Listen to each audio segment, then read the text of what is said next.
Bonjour à toutes et à tous. Merci encore d'être à nos nouvelles sessions d'I3E Sensor France pour les webinaires. Notre collègue Sébastien Boisseau du CEA Leti va nous faire une présentation sur la récupération d'énergie pour l'autonomie des systèmes électroniques.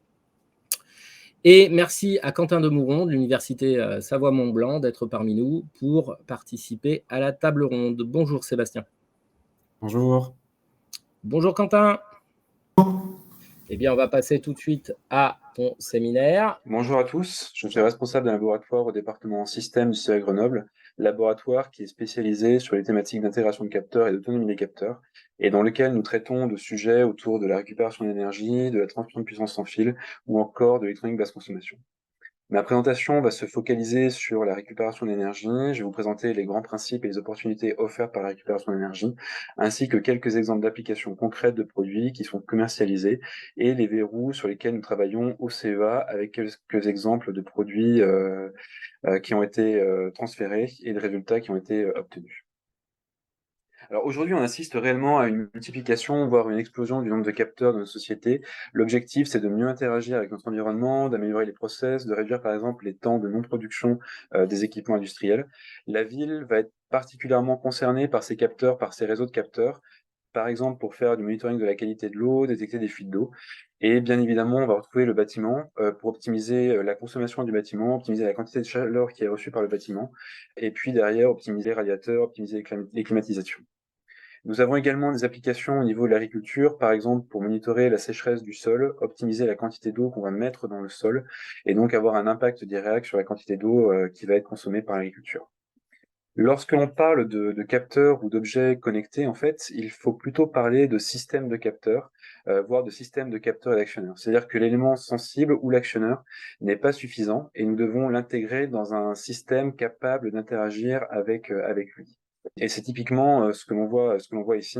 La partie sensible, la partie actionnement va devoir être connectée à un microcontrôleur qui va pouvoir traiter l'information, piloter l'actionneur, et puis bien évidemment un système de communication, par exemple un système de communication RF.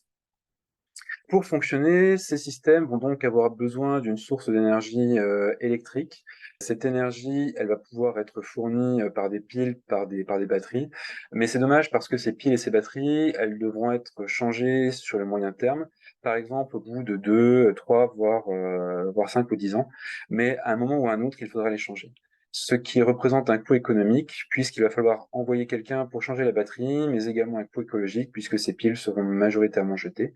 Et l'autre option, ça va être d'utiliser la récupération d'énergie. Et donc l'idée, c'est d'exploiter l'énergie qui est présente à proximité du système pour l'alimenter. Alors on a de nombreuses sources qui sont bien connues, par exemple le solaire, et on y reviendra par après, mais on a également une multitude d'autres sources d'énergie ambiante qui sont exploitables pour alimenter ces capteurs. Alors la récupération d'énergie, elle a également un intérêt très important pour l'alimentation de systèmes électroniques dans des environnements sévères et contraints, et globalement, à chaque fois que le dispositif à alimenter est inaccessible. On peut tout d'abord penser aux environnements tournants. Il est difficile de tirer un fil sur un système en environnement tournant, et donc on peut directement utiliser le mouvement de rotation pour alimenter ces capteurs. On peut également penser à des installations industrielles. Alors certes, l'électricité n'est généralement pas loin, mais par exemple sur des moteurs hydrauliques, il peut être intéressant de monitorer ce qu'il se passe à l'intérieur du moteur hydraulique, là où il n'y a pas d'électricité à proximité.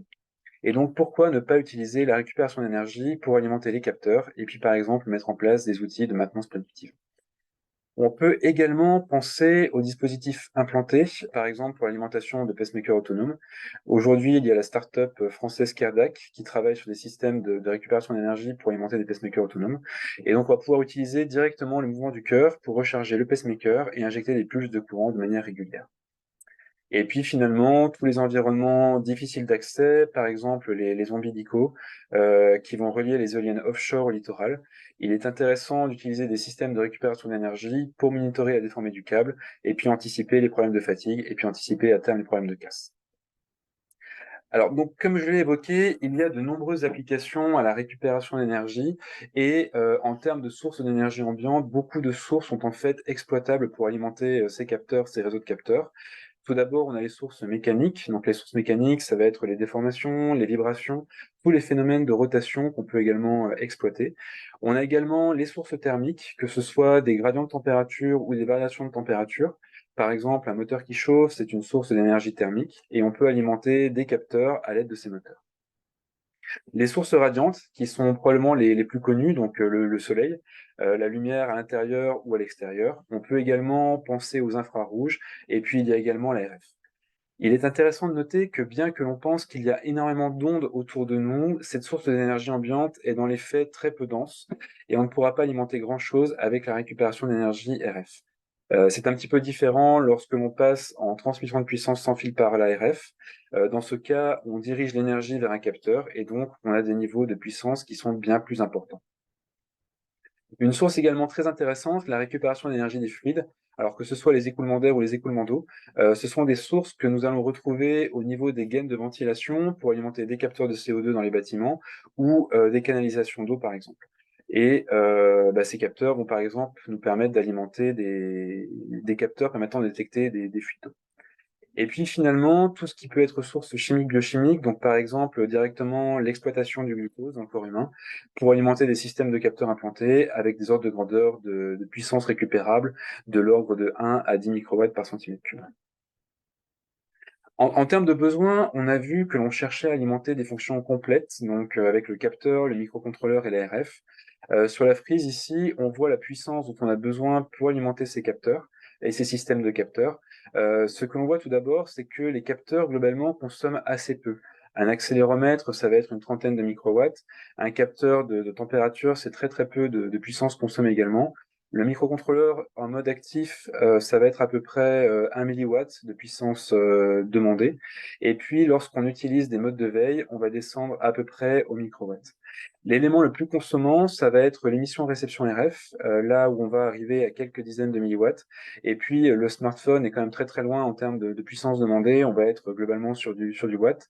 La récupération d'énergie, quant à elle, elle va être sur des ordres de grandeur de entre 10 et une centaine de microwatts. Mais ce qui est intéressant de noter, c'est l'énergie nécessaire pour réaliser une fonction complète de mesure. En fait, grâce à tout l'environnement ultra low power qui a été mis en place, réaliser une mesure complète, donc avec le capteur, la partie microcontrôleur et la RF, dans les faits, ça va consommer que 50 à 500 microjoules. C'est notamment le cas avec des protocoles basse consommation tels que le Bluetooth Low Energy ou le Zigbee Green Power. Et en fait, en stockant l'énergie issue du système de récupération d'énergie qui va récupérer qu'une dizaine, qu'une centaine de microwatts, on va être en mesure de réaliser cette fonction complète de mesure, de traitement de l'information et d'envoi de l'information à l'aide d'un stockage, par exemple, sur une capacité. Un point qui est extrêmement important en récupération d'énergie, c'est l'approche système.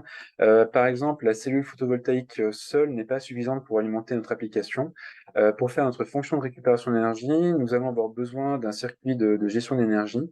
Ce circuit va adapter la puissance brute issue du récupérateur d'énergie en quelque chose qui soit utilisable par un microcontrôleur et par des composants électroniques. Et comme je l'évoquais précédemment, nous allons avoir besoin d'un stockage d'énergie, par exemple un condensateur, une batterie, et ensuite nous avons l'application alimentée. Et la consommation sera à minimiser afin de ne pas surdimensionner le système de récupération d'énergie. Donc en termes de démarche, la démarche que nous mettons en œuvre au sein du laboratoire, nous commençons donc par la fin de la chaîne. Nous tentons de réduire au maximum la consommation de l'électronique à iso-fonctionnalité. Ensuite, on passe sur une phase d'analyse des sources d'énergie ambiante pour sélectionner la source optimum en termes de récupération d'énergie. On va passer ensuite au dimensionnement du récupérateur d'énergie, puis au dimensionnement du circuit de gestion d'énergie. À noter qu'il y a toujours des allers-retours entre les deux pour optimiser l'ensemble. Et puis bien évidemment, sans oublier le stockage d'énergie. Puis on passe finalement au système complet, à l'application alimentée par notre dispositif, et puis la validation en environnement représentatif et en environnement réel. Alors, j'ai donné ici l'exemple d'un système de récupération d'énergie que nous avons développé pour le grand, donc principe d'interrupteur autonome. Et le projet a suivi ces différentes phases et ça a permis de sortir un produit et de le lancer sur des lignes de production. Alors, après, en termes de détails des sources de récupération d'énergie, je vais commencer par la récupération d'énergie mécanique. Alors, un récupérateur d'énergie mécanique, c'est avant tout un convertisseur électromécanique, donc un dispositif qui va être apte à convertir l'énergie mécanique en énergie électrique. Et ensuite, on va pouvoir l'appliquer à différentes sources d'énergie ambiante, donc par exemple les vibrations, les déformations, et tout ce qui va être écoulement d'air, écoulement d'eau. Et on va avoir trois grands types de convertisseurs électromécaniques. Donc tout d'abord les convertisseurs électromagnétiques qui sont les plus connus. C'est le principe de la dynamo. Le mouvement d'un aimant par rapport à des bobines va être converti en énergie électrique. Et donc on convertit directement l'énergie mécanique, donc ce mouvement relatif entre bobine et aimant, en énergie électrique. C'est le principe de base. Et ensuite, nous allons pouvoir utiliser des circuits ferromagnétiques de manière à avoir des modes de fonctionnement non linéaires qui vont permettre d'accroître les puissances récupérables ou bien d'aller chercher des modes de fonctionnement à très basse vitesse. Ensuite, nous avons la piézoélectricité. Donc, un matériau piézoélectrique, c'est un matériau qui est apte à convertir de l'énergie mécanique en énergie électrique au niveau du matériau. Donc, dès l'instant qu'on va appliquer une contrainte ou une déformation sur un matériau piézoélectrique, on va générer des charges électriques. Et finalement, nous avons l'électrostatique. Donc, l'idée, c'est d'utiliser une capacité variable avec une électrode et une contre-électrode. Et un mouvement relatif de la contre-électrode par rapport à l'électrode va être directement converti en énergie électrique. La triboélectricité fait également partie des phénomènes électrostatiques, et donc on peut exploiter la triboélectricité pour faire de la récupération d'énergie. Ces convertisseurs, ils vont avoir différents avantages et différents inconvénients.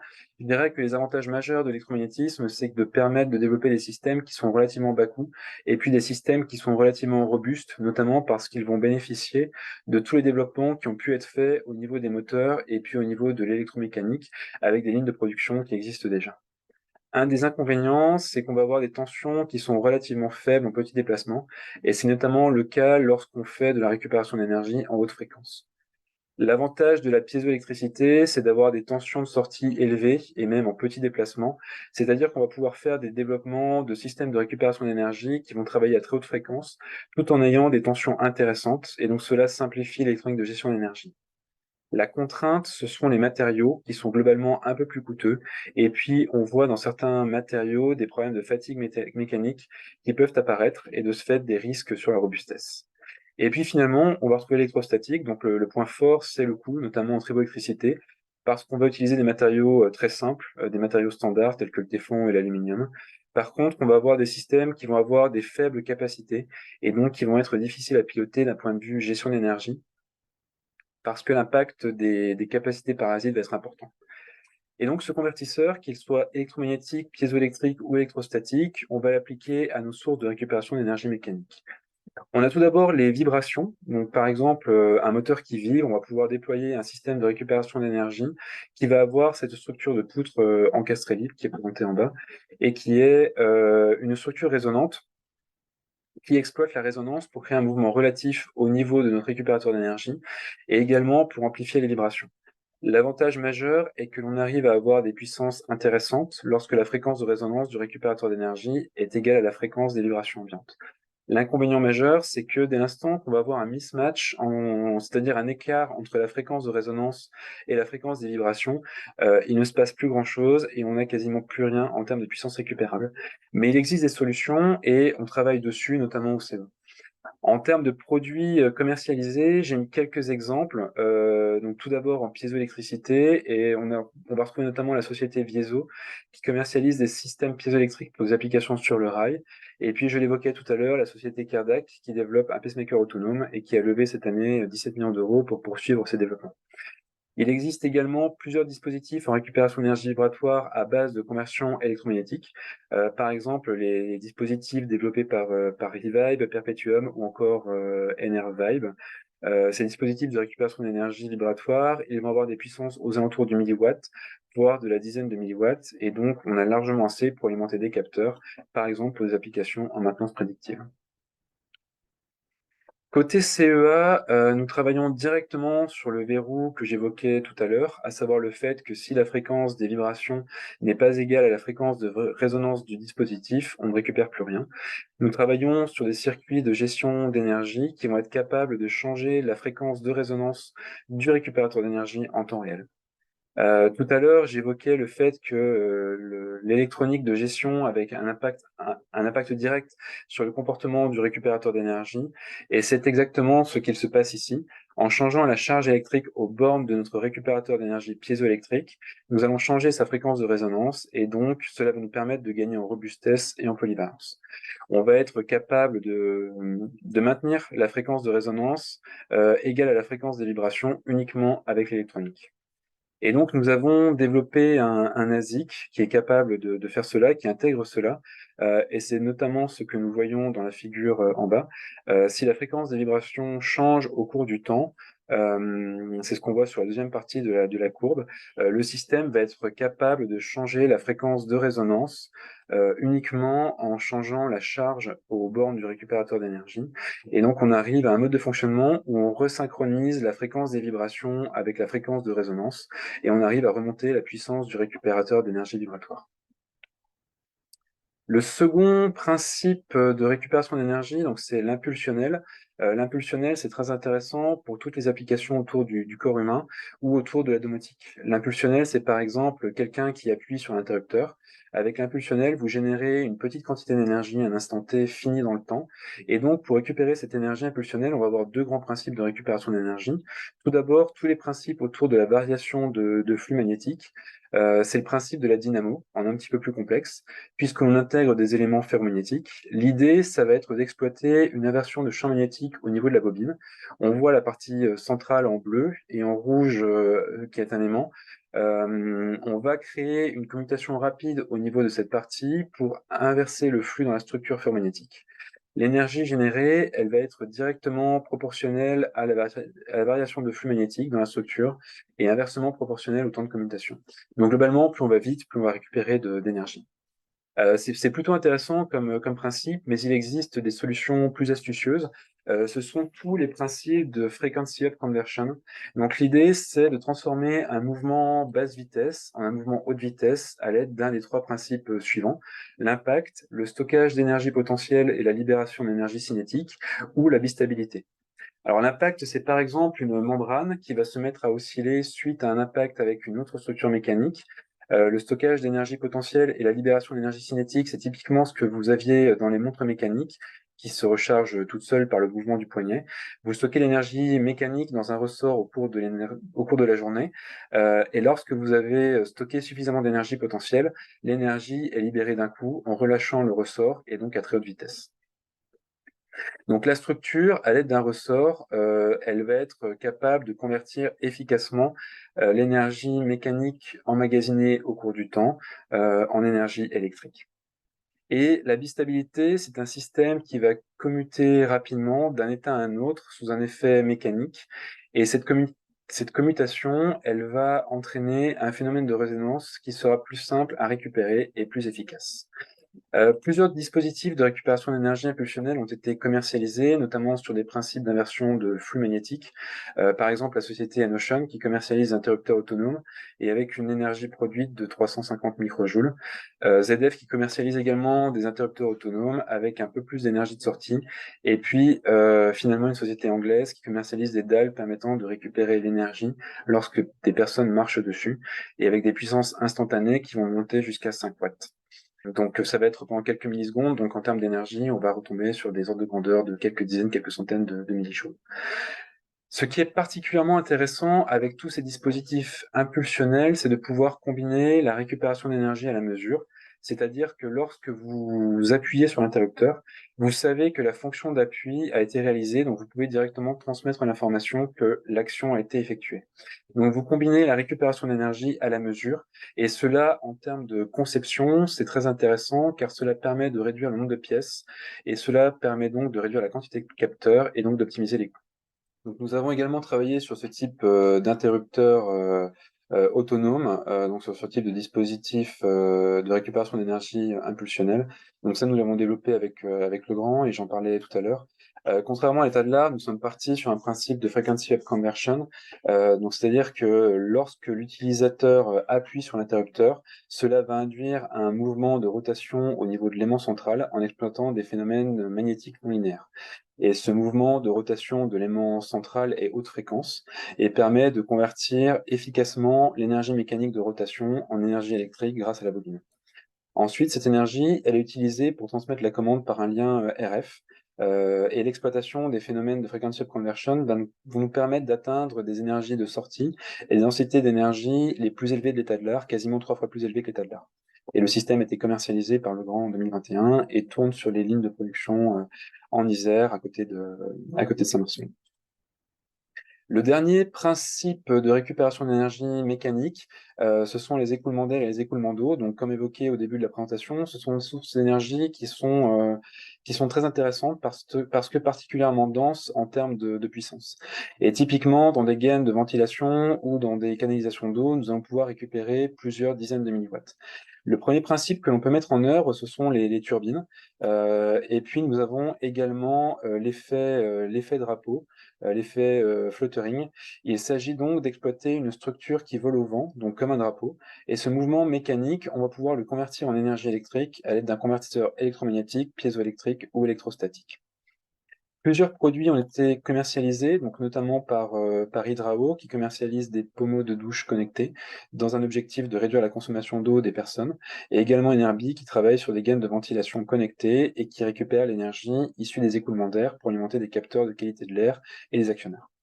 Et puis, vous pouvez également trouver des systèmes de récupération d'énergie des écoulements d'eau sur Internet qui vont produire plusieurs centaines de milliwatts. Mais par contre, au niveau des paires de charge, on va être vers 0,5 bar, ce qui est beaucoup trop pour une installation hydraulique. Et donc, vous l'avez compris, le verrou, ce sont les paires de charge de ces dispositifs et c'est un sujet sur lequel nous travaillons au CEA. Alors, nous avons notamment développé des turbines à très faible perte de charge, l'objectif étant qu'elles soient quasiment invisibles vis-à-vis de l'écoulement d'eau. Ces résultats ont été obtenus en mettant en œuvre des simulations multiphysiques couplant la mécanique des fluides à la mécanique, à l'électromagnétisme et à l'électronique. Nous avons validé une bonne correspondance entre la simulation et l'expérimentale, et ensuite cela nous a permis d'optimiser le système et de réduire les pertes de charge. Sur les derniers prototypes, nous sommes en dessous de 50 millibars de perte de charge, donc les plus faibles pertes de charge de l'état de l'art. Ce qui est également très intéressant avec ces solutions, c'est que l'on est capable de mesurer le débit en même temps. Donc ça fait également le lien avec ce que j'évoquais tout à l'heure. On a une fonction complète autonome de récupération d'énergie qui remplit également les fonctions de capteur. En termes de gestion d'énergie, on trouve plusieurs circuits commercialisés qui vont être aptes à transformer l'énergie brute issue du récupérateur d'énergie en énergie exploitable par un capteur, un microcontrôleur ou encore une puce RF. Ces composants, ils vont intégrer des fonctions buck boost pour monter ou baisser la tension du récupérateur d'énergie et la rendre utilisable par notre système électronique. On a également des fonctions de MPPT qui vont chercher le point de fonctionnement optimum du récupérateur d'énergie. Et puis certains composants vont intégrer des modes de cold start capables de démarrer à partir d'un état zéro énergie, sans pile ni batterie, rien qu'en utilisant le récupérateur d'énergie. Côté CEA, donc nous travaillons actuellement sur les modes d'extraction d'énergie non linéaire pour accroître les puissances récupérables et également tout le volet autour des systèmes large bande que j'évoquais tout à l'heure. Un exemple de mode de fonctionnement non linéaire, c'est par exemple la technique dite SECE, qui consiste à monitorer la tension en circuit ouvert du récupérateur d'énergie et de décharger l'énergie stockée dans le récupérateur d'énergie dès lors que le maximum de tension a été atteint. On peut observer l'impact de ce type de circuit sur le graphique au centre. Et ce que l'on observe, c'est que l'énergie issue du récupérateur d'énergie à l'aide de la technique SFCE va être beaucoup plus importante que des circuits du commerce ou encore les circuits classiques type pont-diode kappa. Et cela signifie qu'en utilisant des modes de fonctionnement non linéaires, on arrive à récupérer beaucoup plus de puissance qu'avec des composants sur étagère. Et on a également développé des ASIC qui permettent d'intégrer toutes ces fonctions au sein d'un petit composant. Et derrière, de pouvoir accroître ces puissances issues des récupérateurs d'énergie. Sur la lumière, la récupération d'énergie photovoltaïque, je vais me concentrer sur l'indoor, qui est le plus complexe, avec des niveaux de puissance bien inférieurs à l'outdoor.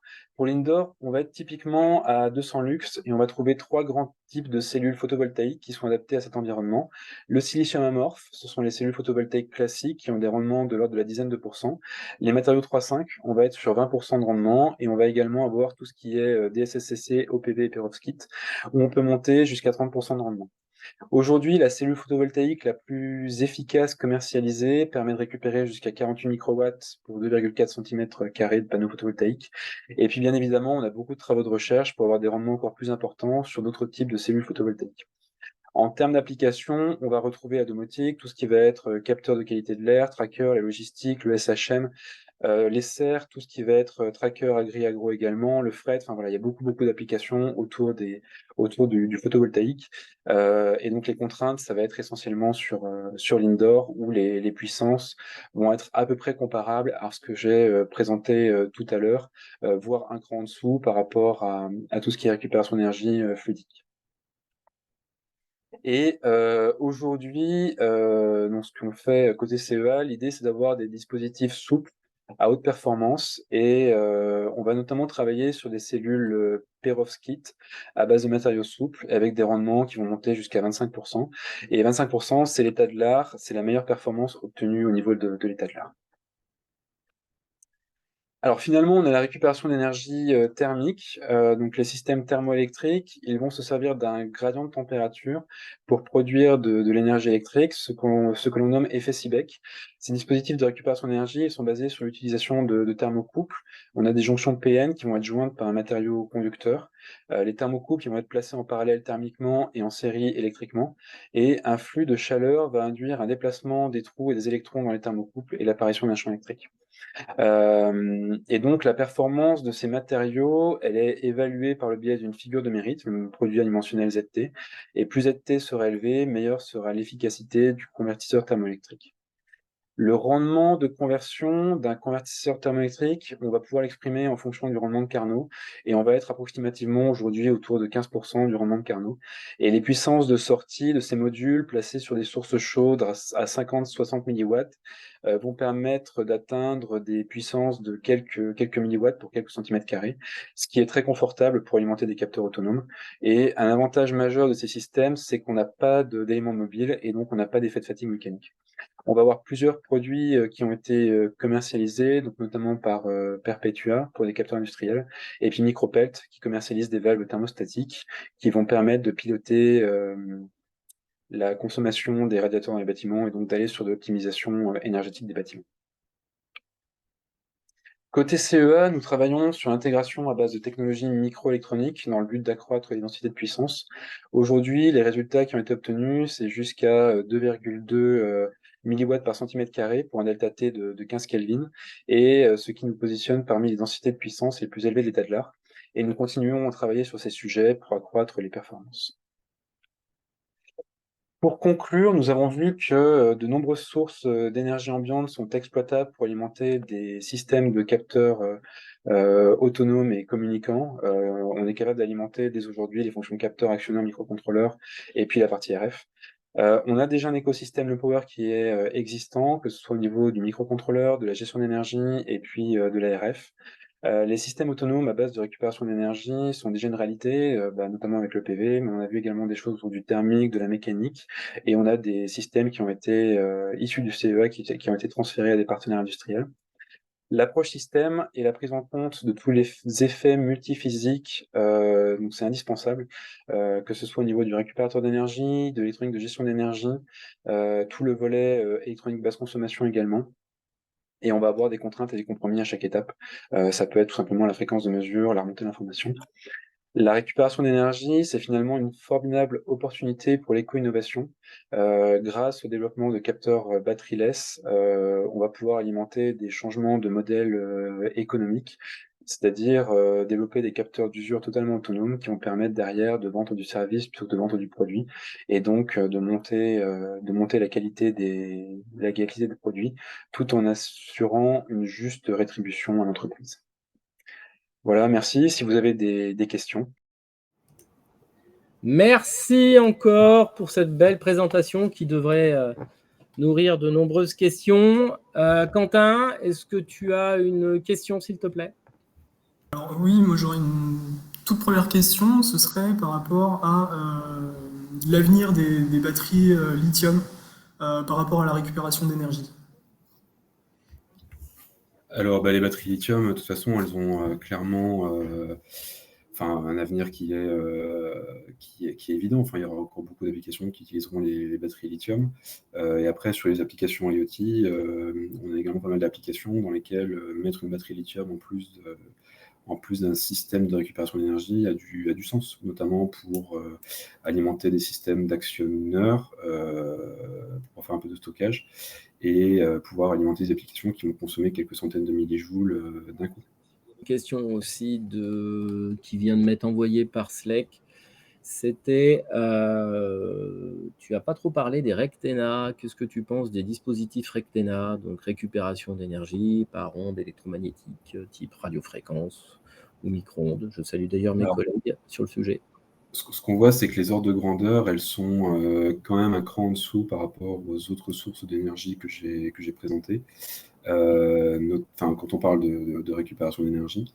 Après, ça a quand même du sens pour alimenter des systèmes des petits capteurs dans le bâtiment. Venir faire du stockage sur de longues périodes. Et puis après, ils ont clairement du sens sur les systèmes de transmission de puissance sans fil. Donc là, on vient diriger la puissance électromagnétique avec un système d'antenne. Et là, pour le coup, les ordres de grandeur sont clairement un cran dessus. On peut monter sur des dizaines de milliwatts, voire des watts. Quentin, une question?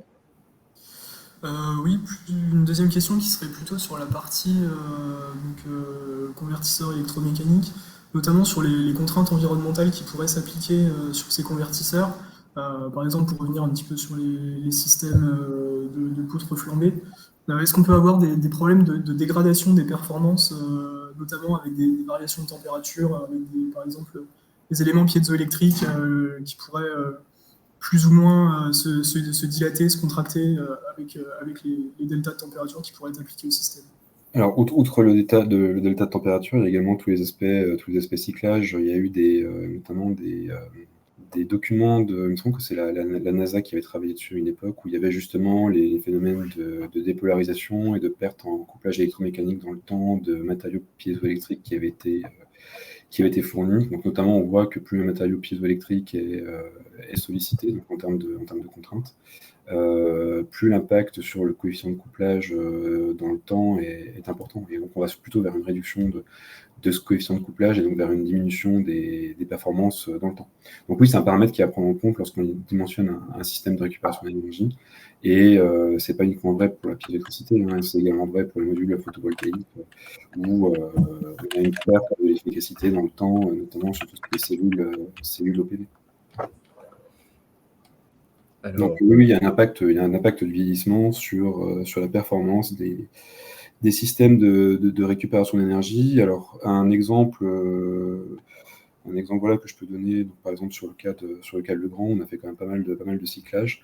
Là, pour le coup, on n'a pas d'observation de ces effets d'efficacité dans le temps.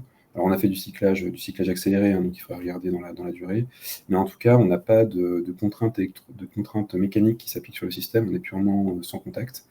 Et de ce fait, on n'a pas de vraie sollicitation mécanique des matériaux. Donc ça permet également de résoudre une partie des problèmes de vieillissement des systèmes de récupération d'énergie, d'avoir des systèmes qui sont purement sans contact et sans contraintes mécaniques appliquées sur les matériaux actifs.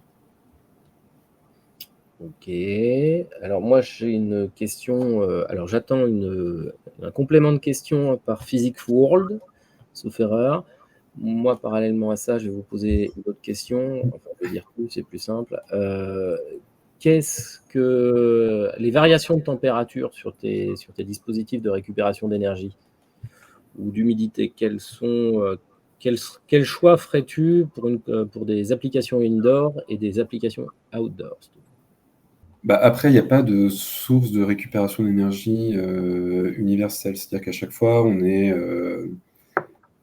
lié à une application. Ce qui est vrai, c'est que en outdoor, la solution photovoltaïque est toujours à privilégier en première intention, et après à regarder quelles sont les contraintes, notamment des retours d'expérience qu'on a eu sur certains projets. Il y a pas mal de problèmes de vol sur les modules photovoltaïques. Donc, c'est pas une contrainte qui est liée au système, mais qui est liée à son environnement. Et de ce fait, il peut être intéressant d'aller chercher d'autres types de systèmes de récupération d'énergie, notamment pour résoudre ces problèmes de vol. Donc voilà, après, en première intention, on partira quand même sur les modules photovoltaïques en outdoor. En indoor, c'est un petit peu différent. Puisqu'on va perdre quasiment un facteur 10 puissance 3 au niveau de la récupération d'énergie lumineuse. Et de ce fait, toutes les solutions liées à la récupération d'énergie mécanique, donc notamment tout ce qui est interrupteur autonome, où on peut être dans des pièces qui sont totalement fermées et sans lumière, et on doit quand même pouvoir alimenter le dispositif. On pourra également penser aux sources vibratoires pour tout ce qui est machine-outil, où pareil, on va être plutôt dans des entrepôts, dans des environnements où il n'y a pas trop de lumière. Et puis, on a des projets en cours sur tout ce qui est récupération d'énergie de l'humidité et de variation d'humidité, notamment à l'aide de nouveaux matériaux. Donc là, on est plutôt sur des projets de recherche amont, et voilà, c'est une activité qu'on pousse également au sein du laboratoire. Ok, Quentin? Oui, une petite question aussi sur le meilleur rapport actuellement qui existerait au niveau des différentes technologies, densité de puissance et encombrement. Actuellement, quelle est un peu la meilleure technologie pour justement répondre à cette contrainte, cet objectif? Ouais, alors après, c'est pareil, c'est lié à l'application, en fait. C'est pour ça que c'est pas facile de donner vraiment quelque chose de très mathématique, watts par mètre carré. Après, les grandes tendances, c'est quand même que le photovoltaïque outdoor fait partie des sources les plus performantes en termes de petits systèmes de récupération d'énergie. Après, ce qui est également intéressant, c'est tout ce qui est récupération d'énergie des écoulements d'air, écoulements d'eau. On va pouvoir monter très rapidement sur quelques dizaines de milliwatts, voire quelques centaines de milliwatts. Donc voilà, je dirais que c'est aujourd'hui les sources d'énergie qui sont les plus denses, si on regarde un petit peu tous les systèmes qui existent. Après voilà, enfin typiquement, si on veut mettre un système dans un interrupteur autonome, venir faire un système de récupération d'énergie des écoulements d'air et écoulements d'eau, ça n'a aucun sens. Et sur le photovoltaïque, j'en ai parlé tout à l'heure, ça peut être très compliqué parce qu'on ne va pas répondre à tous les usages. Donc voilà, mais en tout cas, c'est les sources qui sont les plus denses dans l'état de l'art. Après, on peut également regarder les convertisseurs, notamment sur la partie mécanique. Aujourd'hui, donc, j'avais présenté les 3 grands types de systèmes, donc électromagnétique, piézoélectrique et puis électrostatique. En termes de densité d'énergie, on a clairement les sources électromagnétiques et piézoélectriques qui sont au-dessus par rapport à l'électrostatique et à l'électricité, en termes de densité d'énergie, densité de puissance. Donc moi, j'ai une question qui vient de m'être développée. Est-ce qu'on peut utiliser des couches minces pour la récupération d'énergie? Quels sont les oxydes les plus efficaces? En piézoélectricité notamment, il y a pas mal de travaux aujourd'hui sur tout ce qui est ALN, ZDO et KNN, notamment pour se passer des PZT qui sont toujours... il y a toujours l'épée de Damoclès ROS, enfin ROHS. Donc voilà, aujourd'hui on cherche des nouveaux matériaux pour avoir une alternative sans plomb aux matériaux piézoélectriques de type PZT. Donc pas mal de choses en cours d'études sur LNO, KNN et puis ALN. Ok, merci pour lui. Quentin? J'ai pas d'autres questions sur le fond. Merci encore d'avoir participé à ce séminaire.